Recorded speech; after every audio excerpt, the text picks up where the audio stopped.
When people ask me how I'm doing, I say I'm fine generally, and I think that's what everybody does. But for me, that's not a real appropriate answer either, because for me, it's a way of deflecting the question. It's like a reflex.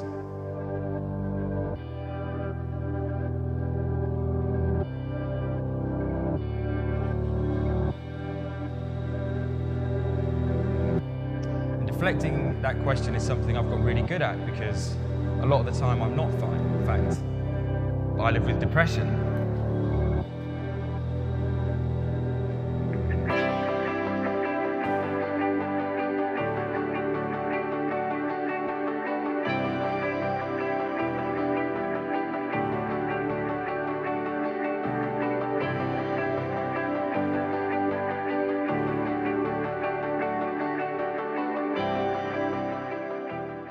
Please introduce yourself. So I'm Niall, I'm a third year uni student at Worcester. I'm studying creative writing and screenwriting, and currently just doing my dissertation, and yeah. So, as you know, already from our emails, this Yeah. documentary is about mental health. Yeah. And obviously you have your own story. Yeah. Tell me a little bit about what you're suffering from. So I wouldn't specifically say I have anything, but I know that me and definitely a lot of people around me, friends and family, you don't have to say you have something to be, suffering or going through something. I've been with somebody with depression, so I've had to deal with that, but also just the experiences of like people having it. I can speak about anger issues and being quite an angsty teen who would like punch through walls and do stupid stuff like that. My name is Ben Herbert. I'm 22. Yeah. What else is normal information? I don't have anything that I'm doing for a living right now. I have summer jobs Yeah? in the summer where I clean. Right. We'll skip past the obligatory bits then. Yes, please. Okay. I'm no good at that shit. To yourself. So, this video is about mental health. I'm Michael Robbins. And what is it you would say you are suffering from? Uh, Or have suffered? Depression, anxiety, the whole lot really. And how does that manifest itself in you personally? Fairly different to most people because it goes on top of my dyslexia, my autism, my dyspraxia, and probably other things as well. Do you think you're autistic as well? Yeah. I've got a very close autistic friend of mine. He's been my friend throughout childhood. He goes to university, he goes away to science. He names a lot of cheese. It's fantastic, man, considering how much he has to battle with his condition. Yeah, because autism and depression sort of come hand in hand. I don't think I've witnessed his depression. Is that from your experience? Would you say? Yeah, and sort of from what I've learned from talking to other people and what my mum's learned, as she's done a degree on special needs. Your ex-girlfriend's depression and your past anger issues. Elaborate on that a little for me. Yeah, so when I was in high school, I was surrounded, they weren't a bad crowd, they were lovely guys, but they were a bit lost in their way. And one of them, he was like a cage, wrestler, and he was like ridiculously strong, ridiculously like, broad shoulders. Yeah. And he didn't have any knuckles, to speak of. They were just mounds of like meat. And he would show me how he could like fill a boxing bag full of soil until the thing literally felt like concrete, and then he'd just go to town on it. And to me, I idolized that. And so I think it kind of fed into my psyche a little bit. And then to see him get pissed off with things and then take it out on a door frame and just, watch it burst into shreds, I thought I could replicate that. I think the thing that fixed it for me was taking up an exercise, a hobby, a sport. So luckily, I wanted to be a bit of a ninja when I was like 12, 13. So I literally typed in on Google, like, where can I do parkour in my local area? And luckily, like 10 minutes from my house, there was this new company. And so I did that for 5 years, became a coach myself, and it changed me in so many ways. It gave me discipline, and it gave me a set of rules. It can be badminton, it can be boxing, parkour, golf, whatever you feel like is your area. It's teaching you a set of rules, and it's teaching you how to deal with things like in a set environment. It's quite funny. You go to parkour and you're expecting to be like jumping from building to building and climbing the Eiffel Tower and doing backflips, and then you get there and you get kind of, I don't know, you get slapped round the face, almost metaphorically, when it's just like, nope, that's not what it's about. And it's a shock because you're like, when do I get to flip? When do I get to, do these stunts? And it's like, no, that really isn't what it's about. It is about training yourself, almost spiritually, almost like this, you're training this philosophy of making yourself stronger mentally and physically so that you can overcome everything in life. You get there and they teach you how to fail first. And they say, okay, well, here's what we call a splat, where you're going to jump at this wall and you're going to hit it properly, because if we don't teach you how to hit it properly, then you're going to jump at it head first and you're not going to have any teeth and nose left to speak of. I know there's a lot of people in my class at the moment who really don't like public speaking. They don't like standing up in front of a crowd. It's very difficult for them. And it's the fear of being judged and the fear of messing up and failing. But when they actually come to do it, most of the time they do it brilliantly. What is your experience of the past? What is it you suffer from? I have social anxiety and I think a bit of generalized anxiety as well. Okay. Although that's not been diagnosed. It feels, I like to visualize it as like a demon that rests on my head sometimes. And he's whispering in my ear saying, don't do this, don't do that, you'll only look like a fool. Yeah, he tapes my mouth shut and whispers in my ear saying, don't do anything because you're just going to look like an idiot. It happens without warning as well. Like I can be in the middle of something or just about to do something that I'm totally down for, and then just all of a sudden I'm overcome with a wave of, no, I need to isolate myself right now. Yeah. And okay, so how old were you when you first started suffering from your mental illness? It never really happened suddenly. It just gradually evolved as I was growing up. I don't think I was born with it. Okay, and how old were you when you first got diagnosed? Too old. I first got diagnosed, it was after, it must have been about late 2015, early 2016 time, because that was after something happened. Are you able to talk about that? Sure. It was the first time I tried going to uni. Oh, okay. It wasn't in Worcester, it was in Falmouth, because people would be saying to me, leading up to then, because I was very excited to go, that's a very long way away, and I just didn't really understand what they meant by it. I was like, I'm not going to be commuting, like I'm going to live there. I get that. And it was only when I was there and the moment my parents just left was just like a sinking feeling of, shit, now I know what they mean. I am miles and miles away from literally everyone and everything I've ever known. I'm in a completely new environment with, albeit lovely people, but it was just the last thing I needed to do at that time. I couldn't leave my room because that was on the way to the kitchen, and there were people in there, and I didn't want to get their attention. How long were you there for? 2 weeks 2 weeks. before the constant calls to mum and dad ended up being a bit too much for them, I think.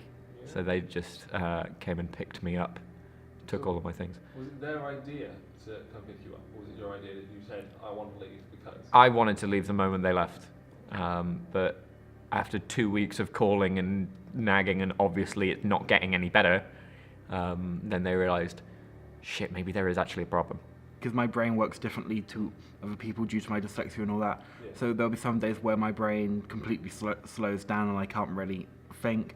Other times it will speed up and I'm 500 steps ahead of someone.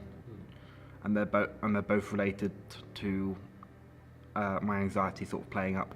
Because through my second year of college, I missed about half of college due to anxiety, depression, and also other things outside of my control. I first went to CAMS. They take a long time to actually get into to see someone. What is CAMS? It's sort of mental health service for, I think, up to 18. Okay. So it's where 18s and below go.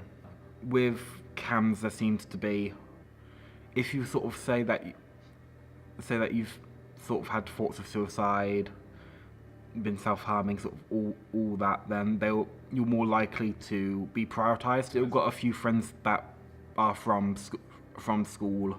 I've made a few at uni which I can talk to, and also parents, but it hasn't been that bad of late. Are your parents quite supportive? Yes and no. Have they always been supportive? Yes, but it's quite hard for them to come to terms with some of the things. Can you elaborate, or is you not happy to do so? It doesn't matter either way. Like both my grandparents are kind of old-fashioned, Yeah, I can understand. and sort of my granddad's never really understood the idea of sort of autism. He always used to ask my mum, "Am I getting better? Am I getting better?" Yeah, so my dad has the same sort of problem. He's a bit old-fashioned.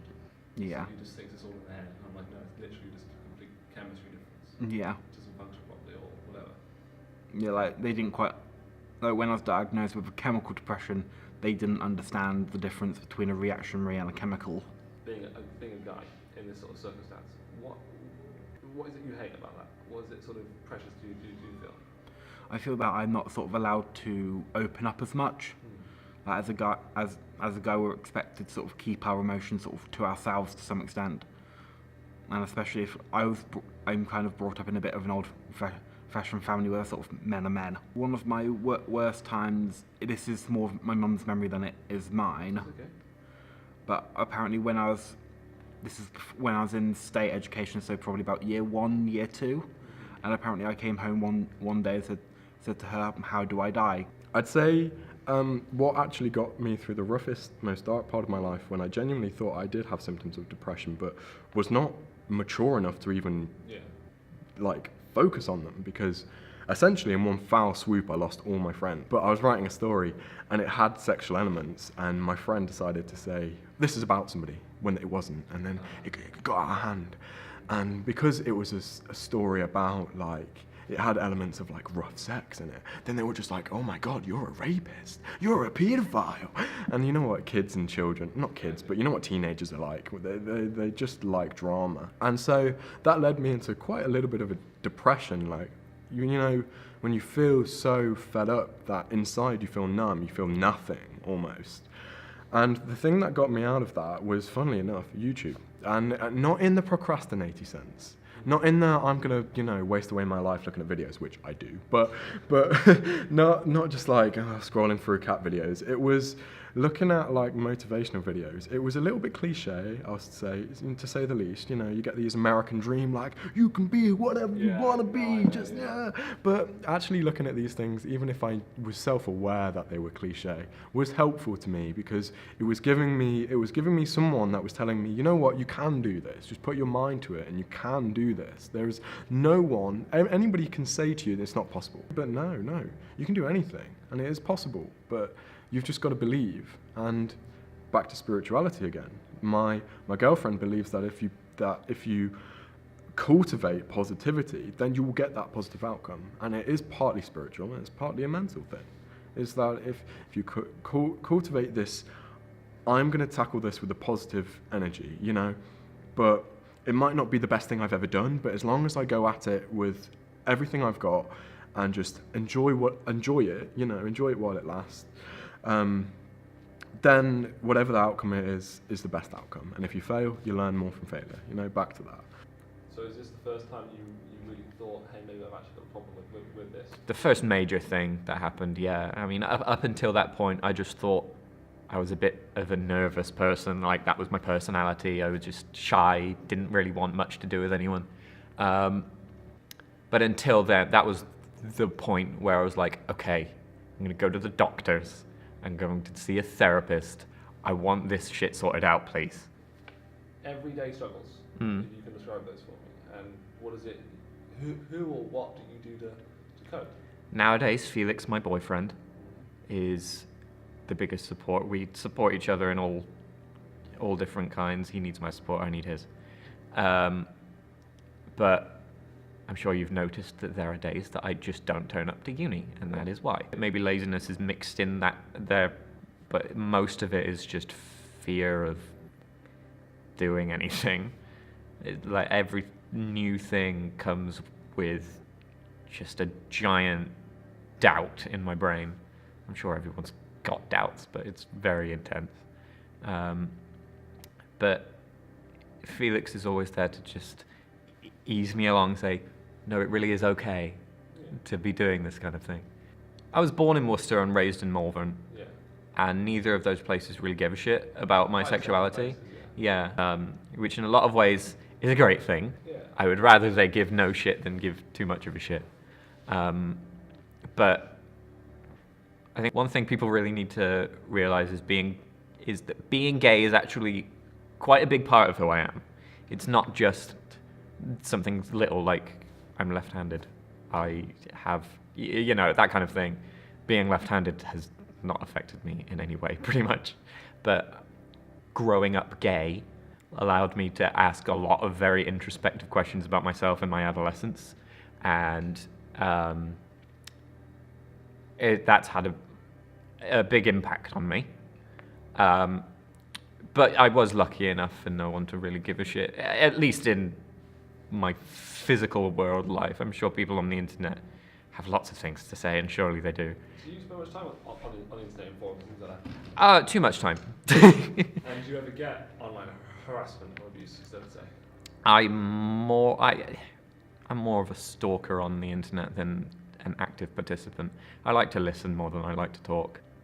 I think people are a little quicker to judge because I'm a guy, and because guys are supposed to, keep it together and fucking grit their teeth and get through it, but it's not that easy. I mean, like, mental illness doesn't discriminate.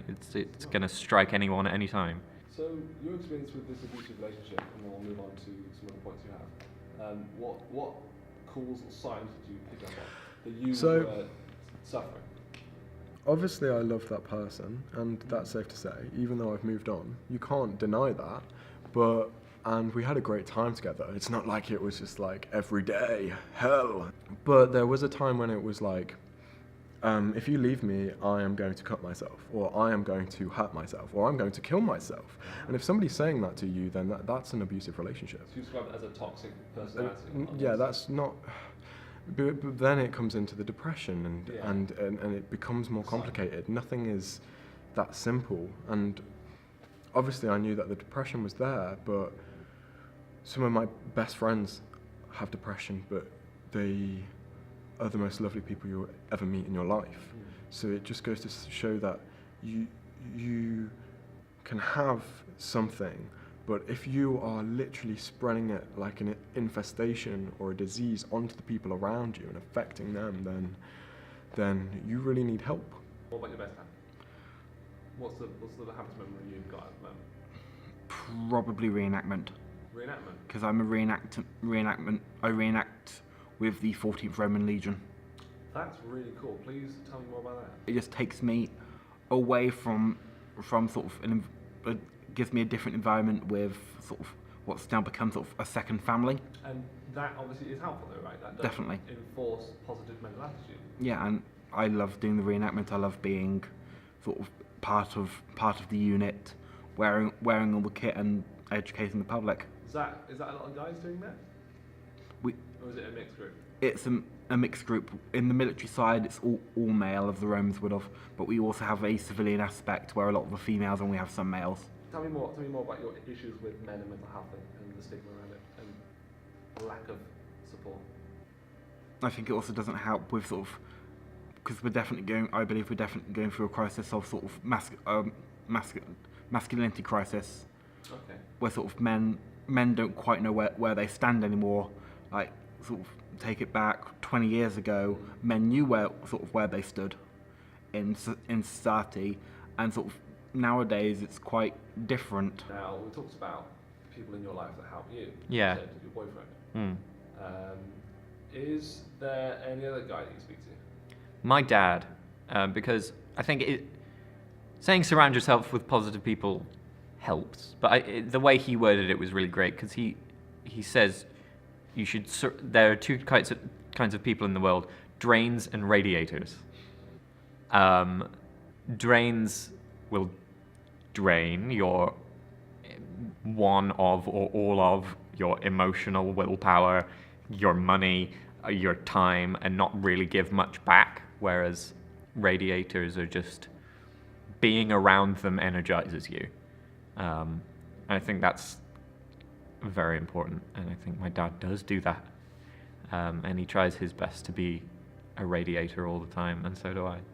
Because I'm sure there's a lot of people in your position, actually, even younger men than yourself, who are gay, who are suffering from, I want to say mental disorders, but may just be suffering from things like anxiety or other oppressive, stereotypical conundrums and things that happen for men. What have you noticed from your experience, and what sort of message would you put across to people from your own experiences and from your experience with your boyfriend and partners? I think it's never gonna go away, which can be hard to accept, but things get a whole lot worse if you don't try. I just ask for help. Kind of, you aren't alone. There are going to be people who relate to how you feel, and there are going to be people who maybe don't empathize with you, but at least they can try their best to help. And maybe not your immediate family, but hey, I'm here. Come message me. I'm perfectly fine to help you along. But yeah, I know it sounds very cliche, but you aren't alone, and it does get better. And there's a quote, I have absolutely no idea who said it, I can't seem to find it, that sticks out in my head, which is, it's going to be okay in the end. And if it's not okay now, it's not the end yet. They say that you get more serotonin from giving. Say, I give you a present, I will get more serotonin from that in my brain, releasing, happiness inside of me, than if I was to receive a gift. So actually the act of giving gives your mind and your body more happiness than the act of just receiving, presents or whatever, cards, money. You think holding the door open for somebody is so trivial and pointless, or just sometimes you're going to do it, you're going to hold the door for someone and they're not even going to say thanks or look at you, they're just going to walk past. But that's not the point. The point isn't, you're not seeking out gratification, you're just doing things for your own good with the right attitude. My favourite person throughout history is Sir Alan Turing. Okay, and why is that? Because he was gay, he invented computers, and he was a pacifist. And was this before or after the film? This was after the film, because I didn't know who he was before the film. Okay. And yeah, I relate to him a lot, and he had met a very unfortunate end. So let's talk a bit more about your anxiety then. Okie doke. Who do you speak to about that normally, or can you speak to people about it? I'm usually pretty open, but Felix and my immediate friend group, because they're all suffering no one's perfect. They've all got their problems, and we like to just talk it out, and it really does help. It's saying it now, it doesn't feel like it would be much help, but it feels like somehow a weight's off your shoulders when you're actually just talking about how things make you feel, and things that are difficult for you, and especially if other people can relate to it. You're like, thank God I'm not the only one, because that makes a big difference. It does. No, it does. It does. Again, I was talking about with someone about how there's a Call to the Void it's made by a French philosopher, I believe, but I can't remember the name, or a French tale, and it's about how people, when you me, like, when I walk over a really big bridge, I'm always like, oh, what if I jump? What if I Yeah. tag off the edge a little bit? I know I would never do it because I don't want to fall. Yeah. So the risk of it is too high, but it's always there. It's always nagging. Mm. And that to me is like it's not a voice. It's like an animalistic. Like an urge. It's like an urge. It's like Yeah. the back of my neck tingles. Like, oh, you want to try it? Well, I Yeah. don't. I don't want to. Really try not. No thanks. Is that? I don't want to. Because I don't know. Is that kind of like what you suffer from in terms of your anxiety? Is it the same sort of voice? Yeah, actually, it is an urge.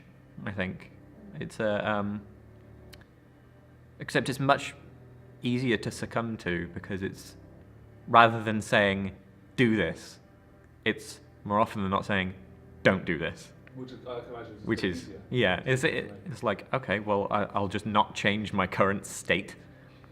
that's pretty straightforward. I'll just stay home and watch YouTube. Is with your anxiety and your other mental illnesses you do have, is it just anxiety? Or is It's it just anxiety. Thank the Lord, I anxiety. don't have depression. So, is there a time in your life when you've wanted to do something and it stopped you, and you are bummed out by the fact that you couldn't do it or didn't do it? It's like little things. I end up getting bummed out by a lot of little things. Every time I don't come into uni, I kick myself in the head for it. Yeah. I think that's about as bad as it gets, though. Just sort of like falling into routine and being really boring is just something that my anxiety screams in my ear. It's like, keep doing this because you're alive still. Have you tried having a routine? Have you tried putting things on I fall into a routine. It's instinctive. I think that's part of my anxiety is that I find out one thing that works and hey, it works. Don't bother trying anything else. And what is your routine? Boring. It's just like stay at home if you can. If you want to eat, go to Tesco's or go to the Chippy. Yeah. Wait for Felix to be done with work or uni, and if and when he is, invite him over. Maybe watch some American Horror Story and then go to sleep. Would you say he's like your rock? Yeah. You go to him to ground yourself.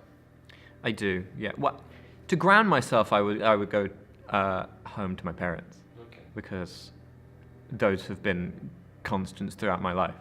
But Felix is definitely a way of not feeling lonely. I'd say, quick pointer, make sure to keep in touch with your family. Even if you have bad family relationships or you have great family relationships, keep in contact, because especially if you're at uni, your parents are going to miss you like hell, whether they care to admit it or not. So even if it's just like one message saying, hey, I'm doing okay, or hey, I got this grade, or I didn't get the best grade, but oh well, I'm doing great mentally. Or even if you're not doing great mentally, just send them a message to say, not doing too great now. But I'd say don't lie. Try to be honest, even in just day-to-day life. Try and be as honest as you possibly can. The best thing you can do is just try not to surround yourself with all toxic people. Like, if you have a feeling that every single person around you is sapping at your energy, then it might be worth investing in another person. It might be worth trying to seek out some more friends. Find yourself a mentor. It doesn't have to be somebody you know, it can be somebody online, but just find yourself somebody, whether it's a writer and you enjoy their books, whether it's a motivational speaker on YouTube, a philosopher, a psychologist, a therapist. Just find somebody that you can, in your darkest hour, just read some of their work, watch some of their videos, or if it's a mentor, an actual person, let's say your lecturers, you find a lecturer that you are, that you can have a very great conversation with, and that they can tell you, actually, you're on the right track. Who's your mentor? So, my mentor, both my lecturers, my creative writing lecturers. Online, I would say He's a very controversial guy, and I don't particularly agree with his politics or his religious stance. But have you heard of Jordan Peterson? I do. Yes. I do think he's quite an He impressive is, speaker. he is a great, he isn't meaning to be a motivational speaker, but he's telling hard truths to, not intentionally, but it just so happens to be young men who need those hard truths, who need to be told, get off your lazy ass and get on, you know? He's obviously, there's a lot of controversy surrounding him, but controversy aside, you know, when I'm having a rough day, I just listen to some of his lectures or some of his videos on him specifically talking about motivation, work ethic, and it lifts me up and makes me realize I'm capable of anything. I just need to work on it. Right, fantastic. Okay. Thank you, Mark.